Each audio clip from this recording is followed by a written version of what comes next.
Alhamdulillahi Rabbil Alameen. Wassalatu wassalamu ala Sayyidil Mursaleen.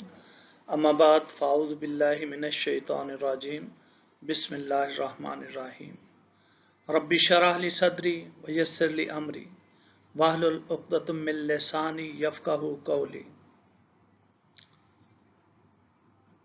Assalamu alaikum. Good afternoon to everyone, and thanks to the organizing team of Third International Conference on Computing, Management, Arts and Social Sciences 2026, providing me the opportunity to address as a keynote speaker in the conference. My topic for the conference is Bridging the Machine with the Soul, Culturally Adaptive AI and Quranic Paradigm of the Heart in Global Education. We live in an era of unprecedented technological acceleration. We have built machines capable of monumental cognitive processing, but in our race to optimize the intellectual, have we left the human soul behind? Today, I want to introduce a paradigm shift, culturally adaptive AI and the Quranic paradigm of the heart in global education. Let's explore how we can use the cutting edge of technology not to bypass humanity but to return to it. The crisis of cognitive reductionism. We face a crisis. Modern education is suffering from Cartesian dualism, the false separation of the mind from emotional body. We treat students like passive hard drives, expecting them to store data and assimilate standardly the systematic result. An epidemic of student burnout, alienation, and sheer anxiety. We have built an educational machine exclusively for the brain, entirely neglecting the biological and spiritual power of the human heart. The cardiotoxy of academic stress. This isn't just a metaphorical issue, it is a clinical reality. When a student experiences chronic academic anxiety, their system is flooded with cortisol. Their prefrontal cortex literally takes itself offline. Look at clinical cardiology. To Kotzebue cardiomyopathy, commonly known as broken heart syndrome, proves that emotional trauma causes acute structural heart failure. Education without empathy acts as a continuous biological toxin, slowly eroding the student's central autonomic network. From friction to wholeness, the paradigm shift. So, how do we shift from friction to wholeness? The transition from the Cartesian divide to educational cardiology. Instead of focusing solely on an isolated brain, we engage the head, heart, and hands. We move from a success metric of mere data storage to one of the resilience and autonomic equilibrium. We replace a cortisol dominant incoherent system with the zero point 0.1 Hz coherent, oxytocin driven pedagogy that engages students in destructible essence, the science of the heart brain. Is the heart capable of this? Modern neurocardiology says yes.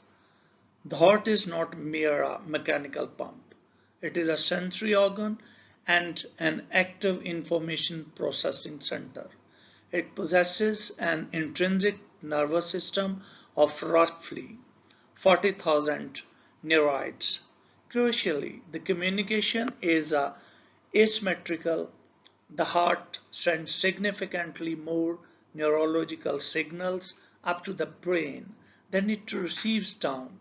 Furthermore, the heart's electromagnetic field is 5,000 times more powerful than the brain's. To change the mind, we must first change the heart. The Quranic paradigm shift of the heart that we called Qalb, Allah bi dhikrillahi tatma'innul qulub. Long before modern neurocardiology, Islamic epistemology establishes the heart, the Qalb, as the supreme locus of human consciousness and moral accountability. It is the central processing unit of soul. The ultimate objective in education should be the cultivation of Qalb Salim, a sound heart. As Surah Al-Hajj beautifully reminds us, for indeed it is not the eyes that grow blind, but it is the hearts which are within the bosoms that grow blind. Truly literacy is a literacy of heart. Mastering the sound heart, psychophysiological coherence. Here's a question that how do we bridge this spiritual paradigm with modern metrics? Through heart rate variability or HRV. When a student is stressed or fearful, their HRV shows an erratic rhythm, a state of incoherence. The amygdala triggers fight or flight, and learning stops. But when triggered by regenerative emotions like passions and gratitude, the heart enters a state of coherence, a perfect 0.1 Hz sine wave. This synchronization maximizes working memory, attention span, and ethical reasoning. Here's the digital innovation, culturally adaptive AI. This is where digital innovation meets the soul. We can design culturally adaptive AI systems that utilizes an AI biofeedback loop. Imagine ARTA, wearable biosensors tracking a student's HRV in real time. Machine learning algorithms map stress and detect automatic chaos before the burnout happens. AI dynamically alters curriculum delivery. And when severe stress is detected, the AI initiates the pause, temporarily suspending complex academic tasks to introduce targeted biofeedback intervention. Now comes the turn of bridging the soul, digital shukr, the gratitude. What do an AI intervention looks like when grounded in cultural values? Consider a digital shukr or gratitude journal. When the AI detects automatic coherence, it prompts a culturally grounded mindfulness break. This isn't just feel good psychology. It creates a profound biochemical shift. It drastically reduces biochemical shift and reduces the cortisol, mechanically lower resting heart rates, maximizing the immune markers, and releases bonding hormones like oxytocin.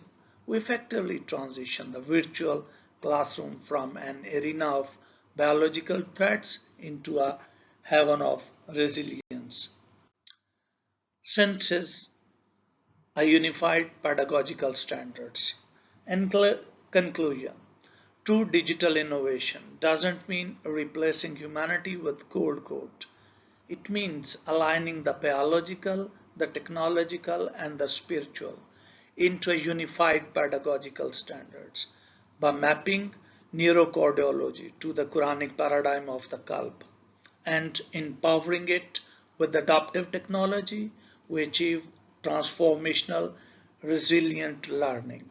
True innovation empowers human empathy, ethics, and emotional intelligence.